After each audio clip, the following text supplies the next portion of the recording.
Hey guys, this is Brian again. Today we're going to be repacking a 1095 from Graco, and this process is going to be the same: 695, 795, 1095, 1595. Most of the GH units through Graco. The pumps are very similar. Some of the parts may be a little bit different, but it's going to be very, very, very similar. You're going to be able to identify what to do in pretty much all of the Graco machines in the larger end. Before we get started, safety, make sure you got the appropriate safety gear, no pressure, no electrical hazards, things of that nature. You want to be safe. As I mentioned in my other videos, two things: this is a working shop, so I try to do my videos straight through, but I have to stop from time to time to help out my customers. Got to pay the bills. Second thing is, this is no substitute for taking your equipment to a certified repair shop. This is just to help you in case you get into a situation where shop can't get to your equipment fast enough for you to finish out a job. You don't want to miss out on the work that you got at hand. So customer says no pressure. I've already tried it, run it. It runs. It's attempting to build pressure, but it's back flowing through the pump, so that means the packings are bad. So we're just going to do a basic repack on this machine, and I'm going to kind of go through it quick, so you can rewind, pause, whatever you need to do. You got to remove this tumor. Best way to do it is just hit it with the hammer, get it to break loose, and pry this off.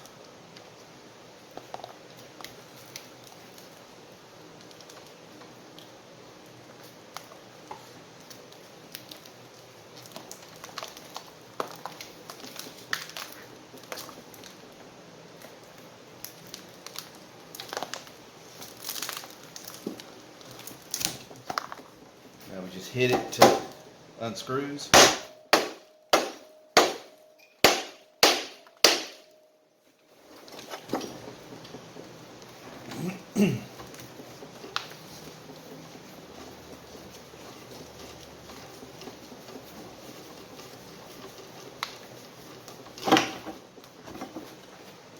If you've seen any of my other videos before, you know that a loose sleeve is usually the identifier of worn packings. The sleeve's hanging out.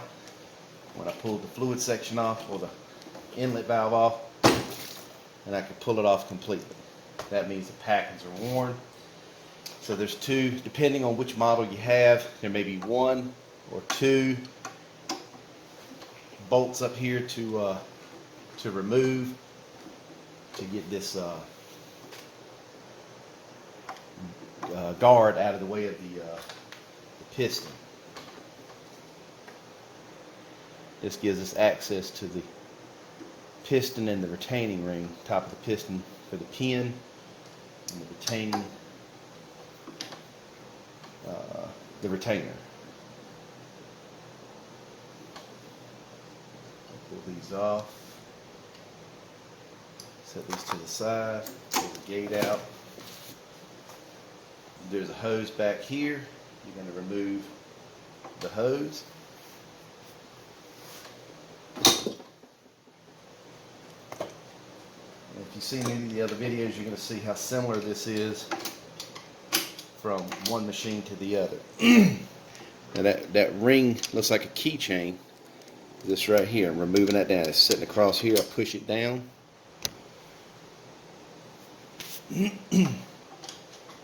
Once I got it down, take the pin that's holding in place, push it through to the other side. It'll pop out. You want to make sure the piston's in the full down position to do that. Otherwise you can't get it.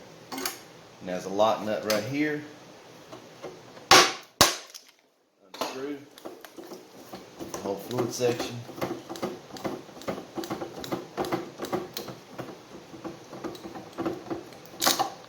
Alright, there we go. That normally stays in there, but there's your fluid section. Take your retaining ring off, set it to the side so you can use it later. And you put it back. I'm going to shift over to the vise. Alright, so we're here at the vise. We've got the fluid section in the vise. We're going to remove this packing nut. Use my wrench here. You got slots. You can stick a punch in it or a screwdriver. Tap it to unscrew it. And same thing to tighten it back up. Taking this packing nut off. This holds your upper packings in place. Take that out of the way. Take a hammer and tap this out. Just be careful not to hit this because you don't want to damage the internal or the external threads. There's your piston right there. You can see your packings are worn out pretty good. Just looks terrible. The upper end of the piston, wipe it off, it actually looks good. I don't see an issue. So we're going to take this out.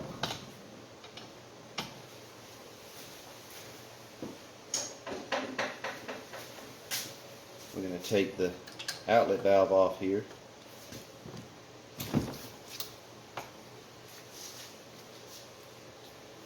Just unscrews.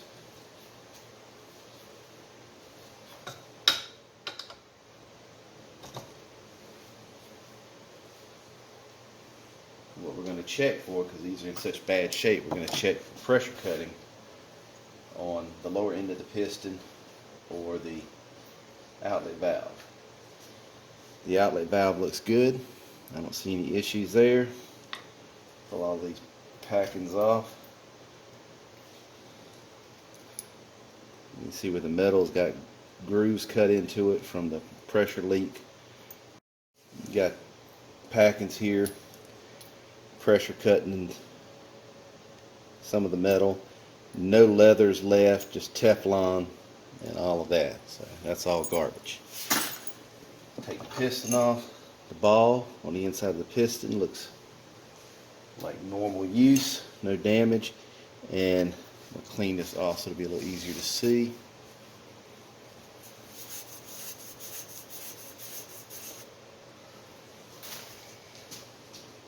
That's your piston. You see all of that? That's pressure cutting, and that comes from the packings worn out, and the pressure from the paint squeezes through and cuts that steel. And that's why it's important to change your packings, because now you're looking at almost a $500 part that's got to be replaced because the packings were worn out beyond any real usable state. I'm going to set that to the side. We're going to check inside of the sleeve. The sleeve feels okay. It's nice and smooth on the inside. I don't feel any pressure cutting or any of that. So you're looking at roughly $500 for the piston, and your packings are about $130 plus labor. So we're going to talk to the customer real quick and let him know what we got and see what he wants to do. Alright, so the customer's thumbs up on the repair. We're going to replace it. Instead of using Graco, we're going to use a Bedford part. Bedford is good stuff. I've used it for about 30 years. I've not had any issues with it. The Graco part number is 248207, but Bedford's part number is a 57-2672. Now, the advantage of this, instead of this being almost $500, we're down to about $320. So there's definitely a cost difference in it. So it can save you some money. I've already got the packings in oil to soak. We're going to go ahead and remove these upper packings here from the cylinder. We're just going to pull them out. You can use a screwdriver or a pick or whatever you've got to get in there and pull them out. Now, the male gland that's in there can be a little stubborn sometimes because it gets packed in with paint. So if you'll take your old piston or something else, you'll stick it inside until it hits the shoulder of the male gland and then tap it. It'll push it up now. There you go. So we'll go ahead and start with the piston. We're going to take the new ball, we're going to place it inside, and you're going to start with the male gland. The male gland is flat and rounded on one side. The rounded side, the flat side goes against the piston, the rounded side sits up. your packings you'll put on your blue one, and you're going to alternate back and forth between your leathers and your blue packings. Now we're going to put a leather one, add the blue one, leather one, blue, leather, and they all go down with the female side, or the groove side, goes on first, so the rounded side sticks up. Excuse me. And you're going to take the female gland, which is grooved and flat, and you're going to put the groove side on first. That is how they go on. Okay. Now we're going to take our outlet valve, put on our wiper ring, and that just slips down on that shoulder. Take the wiper. You got a groove on this side, and it's flat on this side. The groove goes on the wiper first. Be careful pushing it on, because it'll catch on that shoulder and fold it. Now that's put together. So the piston is nearly done. That yellow you see on here is kind of like a thread lock from the factory. I like to add a little bit more when I've taken it apart, put it back on. And we're going to tighten it up.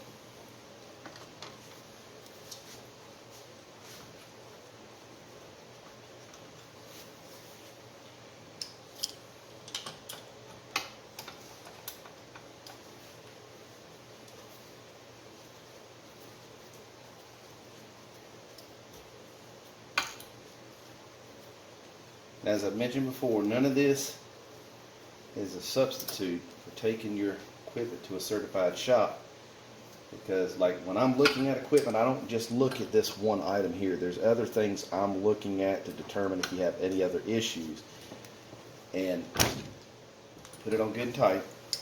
And I do that to help ensure that you don't have a breakdown in the middle of the job.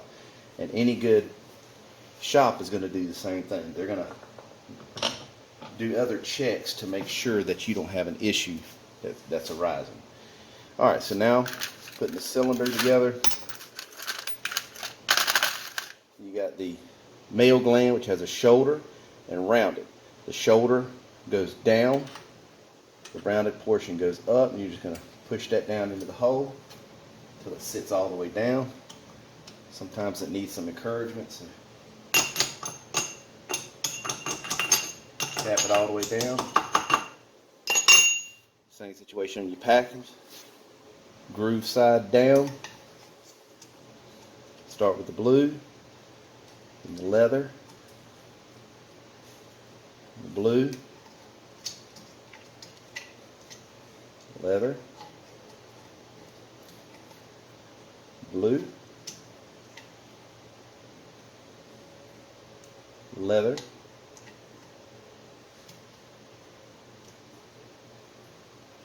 blue.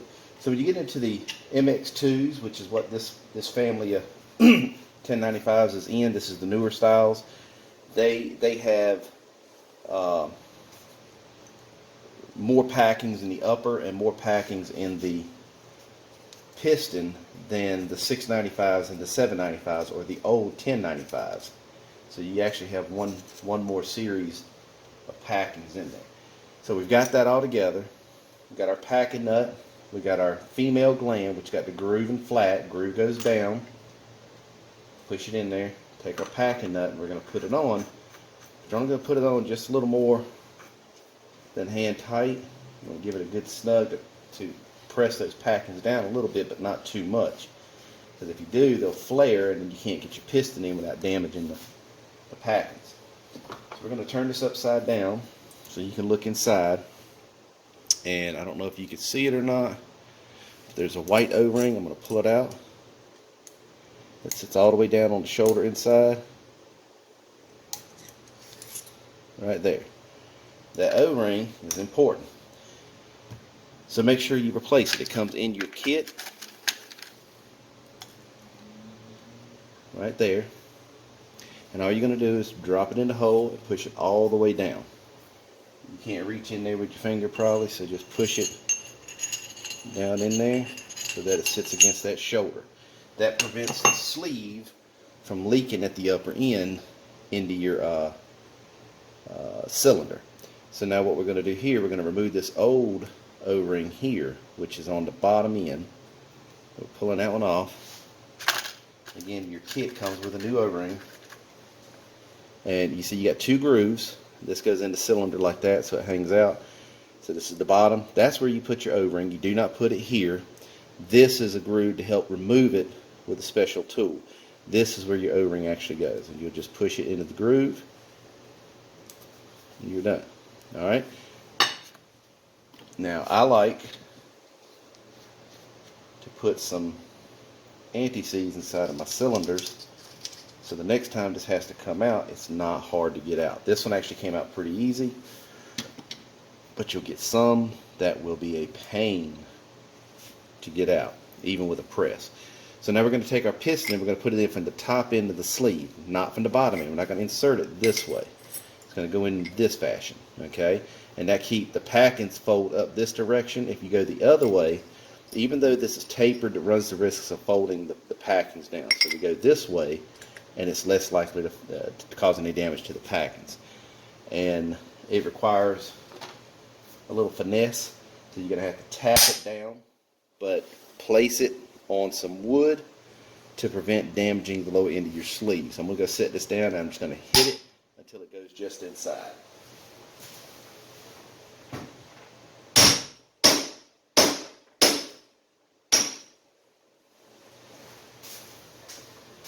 And yeah, you got to hit it because those packings are going to be tight.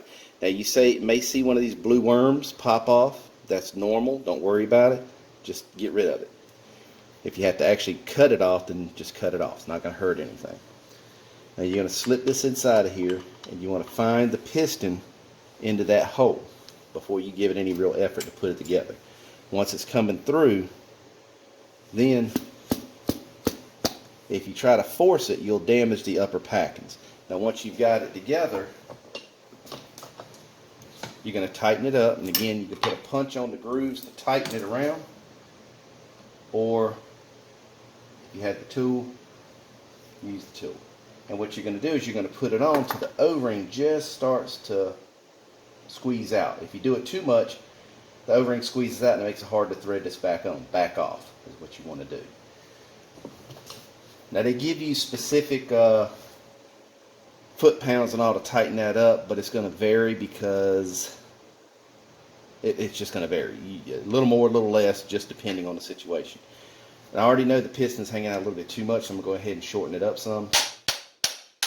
And I do that so that way when I'm putting this together, it don't bind in the connecting rod as I'm trying to screw it together. I want this a little bit shorter because I want to screw it up into the hole, not have it in the hole and then trying to tighten it up. Alright, so we're going to get the inlet valve.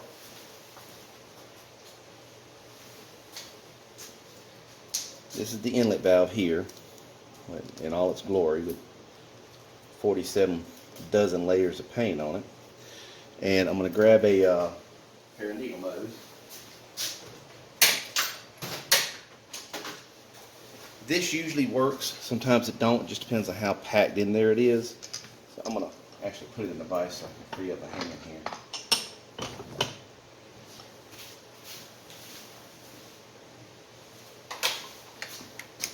And you see in there you got a ball and you got the ball guide. We want to remove this ball guide right here. And I usually stick the needle nose in there like so and then twist. This doesn't screw in, it's just when you twist it, it breaks the old paint loose that's in there and it helps get it out. Once you've got it spinning freely, just grab it with your needle nose. Come on, almost, there we go. Pull it out. While it's out, we're going to look at it, make sure there's no damage to it. Let's wipe it off. Got lots of paint on it. Clean all this crap off of it. Now, I don't see any damage on it. I don't see any damage on the top end. We're going to take the old ball out. We're going to look at it. And There's no damage to the ball. It's just normal wear. So that means our seat is good. So now we're going to take the new ball. We're going to drop it in. You're going to take your ball guide, stick it back in there, and push it down. Make sure it goes all the way down in place. And that's it. So that's done. So now we're ready to reassemble everything. Alright, here we go. So we're going to take our retaining ring that we took off earlier. We're going to go ahead and slip it on. We're going to slide this up in here and go ahead and thread it in place.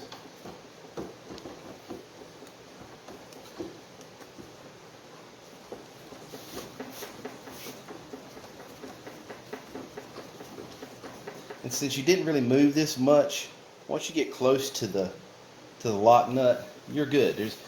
You can screw it in a little bit too much, you can screw it in a little bit too low, but if you leave the locking nut, you've got plenty to play in there, how far in you can go with it, how far down you can stay with it. But once you've got it in place and it's pretty close to your locking nut, line up the hole in your piston and your connecting rod right here. Stick something in to make sure it's good and lined up. Take your pin, slide it back in the hole, tap it in.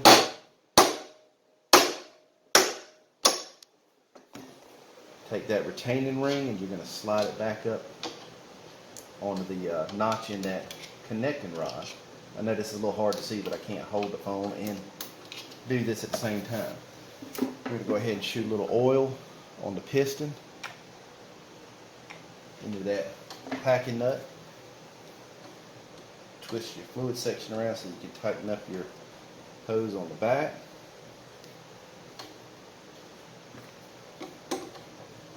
Tight. Push your gate back in place. You're going to put the screws, the bolts back in up here for the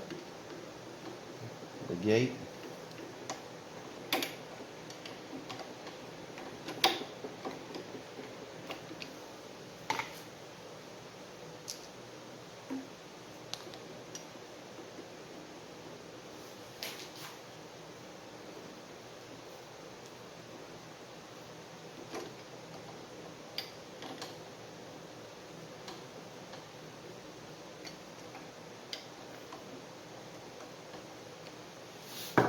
Now we're going to take our inlet and we're going to screw it back on.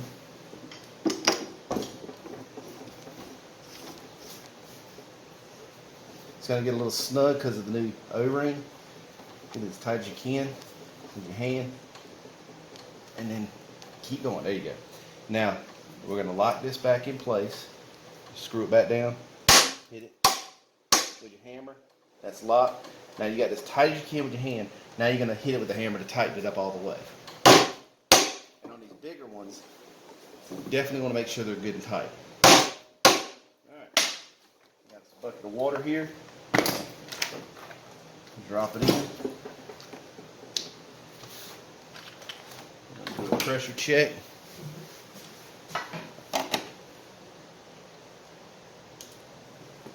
Turn it on.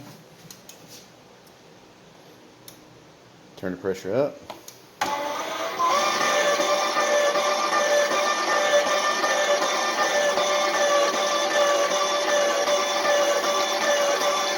So we got water.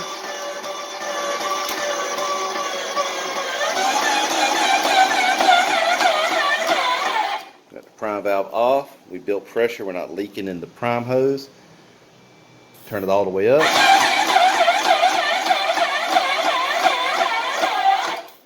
No leakage.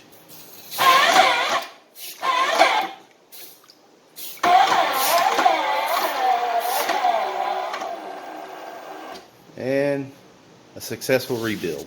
That's replacing the piston and the packings.